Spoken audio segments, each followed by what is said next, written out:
This is a roguelike shooter where you and up to 3 friends play as preppers fighting off mutant hordes in a post-apocalyptic world. The twist is that between each missions, you vote on how the enemies should evolve, which means they get new abilities, but you also get some benefits in return. It's published by Ghost Ship Publishing, the same people behind Deep Rock Galactic, and you can definitely feel the influence in how the mechanics work. The main idea is that the world has been overrun by mutants, and you're part of a group of survivors who actually prepared for this kind of disaster. Now they get to put all the doomsday planning to use by grabbing weapons and taking back territory from these creatures. The game works fine solo, but it's also built around teamwork and coordination.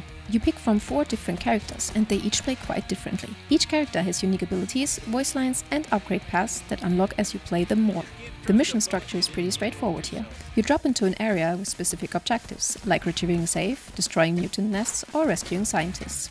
Along the way, you're collecting upgrade grades and cash while fighting off waves of enemies. The catch is that there's a threat meter at the top of the screen that builds up over time, so the longer you stay in the area, the more dangerous it becomes. What makes the runs actually interesting is the voting system between missions. You'll see a few mutation options that make enemies stronger in some way. Maybe they'll get more health, or new abilities, or there are new enemy types entirely. But each mutation also comes with a benefit for your team, like extra cash, better upgrades, or starting the next mission with full health. The upgrade system is layered, which means you're collecting perks that affect your character directly, mods that customize your weapons, and cash that lets you buy new gear between missions. The weapon modding is pretty deep.